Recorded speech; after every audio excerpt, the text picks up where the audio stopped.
en sí de qué textos bíblicos se basa el purgatorio o esa doctrina que es del Señor. Sí, ya. Exacto. Mateo capítulo 5, versículo 25, ahí nos dice la palabra purgatorio y no la busquen en la Biblia porque no existe. La palabra no. ¿Existe? La doctrina. Eso sí existe. Mateo 5, 25. Ponte de acuerdo con tu adversario pronto, entre tanto que estás con él en el camino.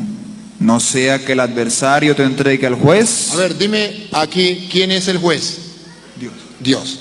Mientras vamos de camino, nosotros, ¿a dónde se refiere? En la vida. En la vida. Siga. Cuando llegamos al juez que ya morimos. Siga. Y el juez al alguacil, y seas encarcelado en la cárcel. Sea encarcelado en la cárcel. Entonces hay una cárcel.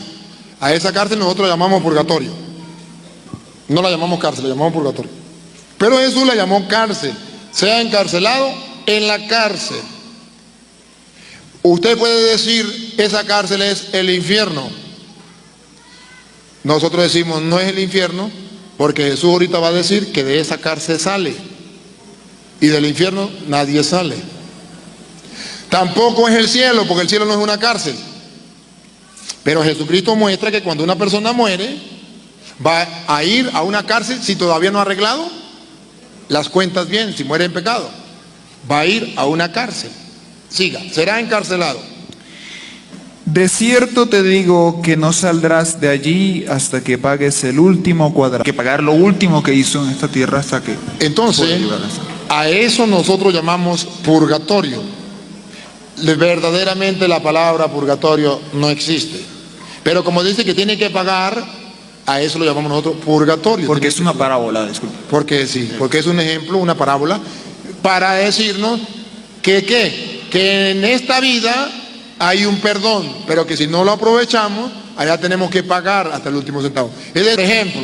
A ver, con el ejemplo nos entendemos. Mire, hermano, usted y yo sabemos que robar es malo, es un pecado.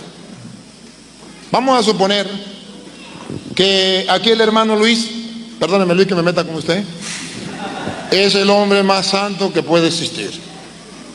Pero resulta que la mujer estaba cumpliendo años y él quería brindarle un sancocho de gallina criolla. Y fue a robarle la gallina a la vecina y vino el vecino y le metió un tiro y lo mató. Él era muy santo, pecado no tenía. Pero lo mataron robándose una gallina. Para su entender, en ese Dios que dice la Biblia que es amor y misericordioso, ¿usted cree que Luis, el único pecado que tiene es que robó esa gallina? ¿Cree que Luis sería condenado al infierno por toda una eternidad por una gallina? En realidad diría que tiene que pagar por lo que hizo. Tenía que pagar.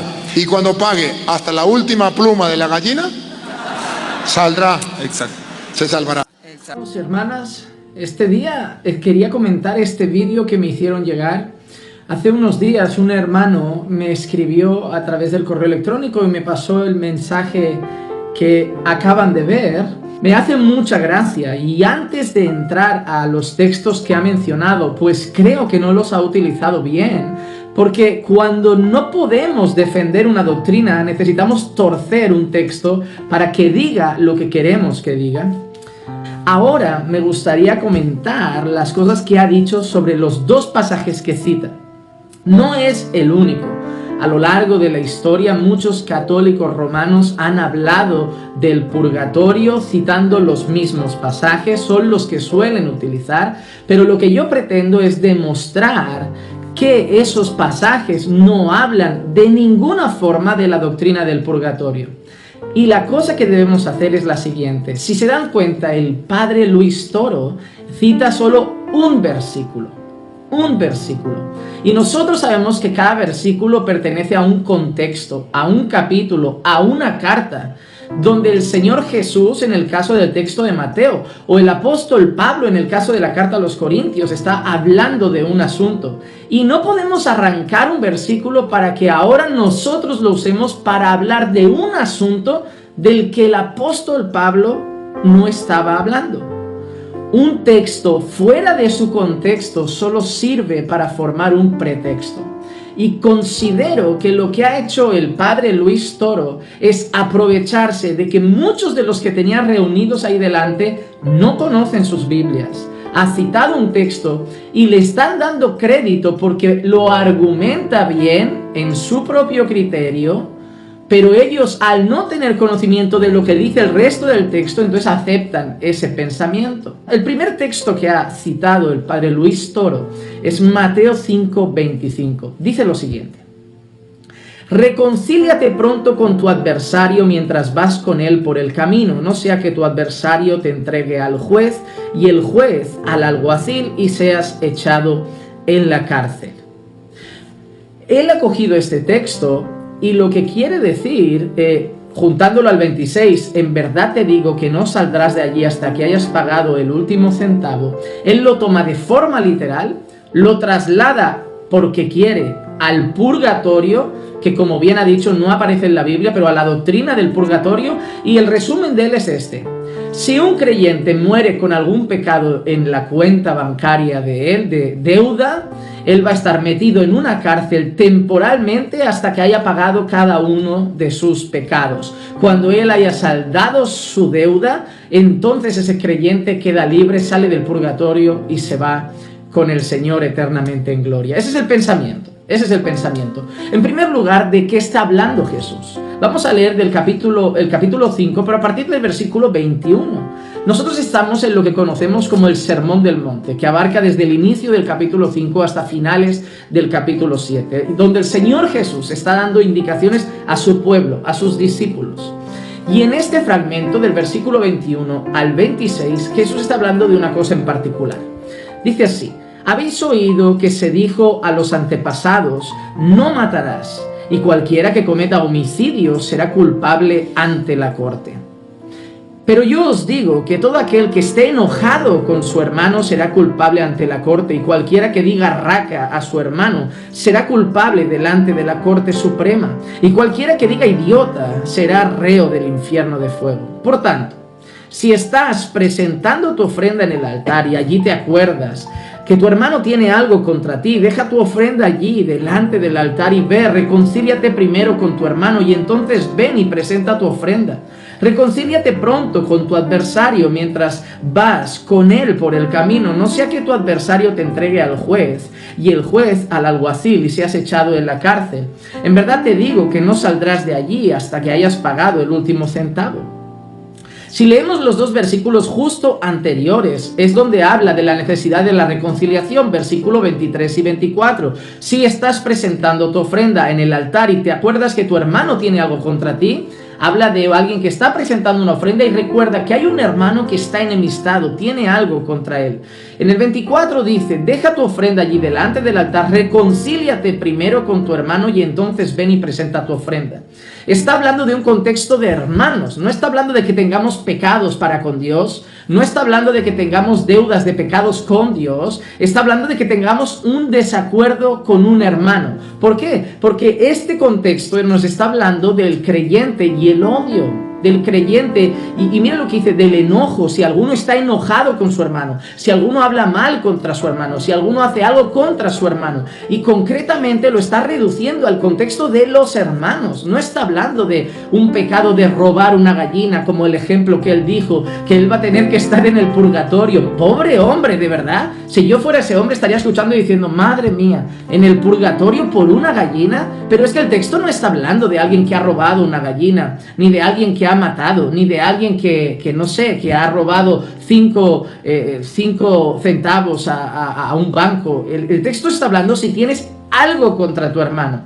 Ya y el señor Luis Toro ha empezado a arrancar, a separar del texto las cosas para decir, si no ven el resto, van a hacer caso a lo que yo les diga. La cuestión es que no sigan leyendo más, porque si dan cuenta la gente no ha leído más que un solo versículo. Pero está hablando de si tienes algo contra tu hermano. Entonces dice que si tienes algo contra tu hermano, antes de presentar tu ofrenda, vayas y te reconcilies con tu hermano. Por eso en el 25 dice, reconcíliate pronto con tu adversario. ¿Quién es ese adversario? En aquel momento el hermano que tiene algo contra ti mientras vas con él por el camino. ¿Por qué vas con él por el camino? Porque los hermanos andan juntos.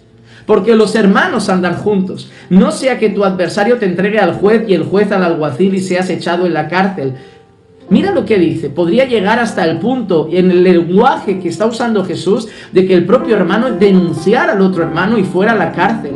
¿Hasta qué? Versículo 26, en verdad te digo que no saldrás de allí hasta que hayas pagado el último centavo. Es muy posible que lo que tuvieran esos dos hermanos fuera una deuda. Que alguien a lo mejor tuviera una deuda contra otro, fuera la prisión porque el hermano no se hubieran reconciliado y el hermano lo denunciara y el alguacil lo tuviera en la cárcel hasta que esa deuda sea saldada y entonces salga. Eso lo regula así el Antiguo Testamento. Si alguien tenía una deuda, tenía que pagar esa deuda sí o sí. La ley iba a hacer que pagara su deuda. Hasta entonces no quedaba libre. Entonces, ¿qué dice él? El Señor Jesús está diciendo que si tienes algo contra tu hermano, si tienes un problema con tu hermano, mientras andáis por el camino, mientras tenéis esa comunión, mientras seguís juntos, arréglalo antes. Arréglalo antes. Ese es el deseo del Señor. Ese es el deseo del Señor. Está hablando del enojo entre hermanos. Está hablando de las rencillas entre hermanos, de los problemas entre hermanos, y está llamando al perdón, está llamando a la reconciliación. Pero ese texto no tiene nada que ver con el purgatorio, no tiene nada que ver con tener pecados contra Dios y que estaremos en una cárcel espiritual, en un lugar que ellos han llamado purgatorio, hasta que paguemos el último de nuestros pecados. Entonces espero que se hayan dado cuenta que no tiene nada que ver con el purgatorio, no tiene nada que ver con cosas que debemos a Dios o pecados distintos, sino que en este caso Jesús está tratando el tema del enojo entre hermanos. Y sí, obviamente hay enseñanzas espirituales ahí, pero en ningún lado la indicación tiene que ver con el purgatorio o con pagar con hasta el último de nuestros pecados, porque ese es el problema de la Iglesia Católica Romana. La Iglesia Católica Romana dice creer en la gracia de Dios, dice creer ser salvos mediante Jesucristo, pero hablan de una obra incompleta. Ellos parece que no han leído el libro de Colosenses, donde el Señor deja claro que en aquella cruz, en el madero, el Señor Jesucristo canceló nuestra deuda. ¿Qué piensa un católico? Un católico piensa que nosotros en el momento que nos bautizamos quedamos limpios de ese pecado original y estamos bien con Dios. Luego hay que hacer la comunión, luego hay que hacer la confirmación, luego hay que hacer una serie de cosas. Y si vas cometiendo pecados, corre al confesionario, confiésate, paga tu penitencia, deja la lista en blanco otra vez. Has pecado, otra vez algo negativo, corre al confesionario, habla con el cura, confiésate, deja la lista en blanca. ¿Y qué pasa si al final no de esto? Por eso corre el cura cuando a veces hay alguien en el hospital para darle sus últimos momentos de perdón, para darle esa extrema unción, para dejar que la gente se vaya en paz. Pero si ha habido un problema y no se ha podido hacer todo el trámite en esta tierra y se queda algo pendiente, pues te vas al purgatorio y allí la deuda la irás pagando. En ese caso él dio el ejemplo de la gallina. Entonces la obra de Jesús no es completa, vale un tiempo, vale en el momento que crees, y luego tienes que ir haciendo una serie de penitencias, castigos o obras punitivas para volver a dejar la lista en blanco. ¿Qué rollo es ese? ¿Dónde está el consumado es? ¿Dónde está la obra completa de Jesús? Entonces, ¿qué pecados ha perdonado Jesús en mi vida? ¿Solo los que cometí hasta ayer, hasta el día en que creí? Ahora, si hoy fallo, ¿tengo que hacer qué? Según ellos, confesarme, pagar una penitencia. No basta con arrepentirse, pedir perdón al Señor, no basta con estar bien. No, mi deuda ha sido cancelada. El Señor ha pagado toda mi deuda. El Señor ha pagado por todos mis pecados. Una vez yo me arrepiento de mis pecados y pongo mi fe en Cristo, toda su justicia me es imputada mediante la fe. Y ahora tengo paz para con Dios. Nada tiene que ver el texto que este hombre ha leído con el purgatorio. Nada tiene que leer. Entonces, lo único que ha hecho el señor Luis Toro es arrancar un texto, sacarlo de su contexto y crear un pretexto para enseñar lo que él quería, pero no lo que decía la palabra. Tengan cuidado. Tengan cuidado con aquellos que simplemente abren, leen un versículo y dicen lo que quieren. Analicen las Escrituras, estudien las Escrituras y serán libres del error y de muchas supuestas iglesias.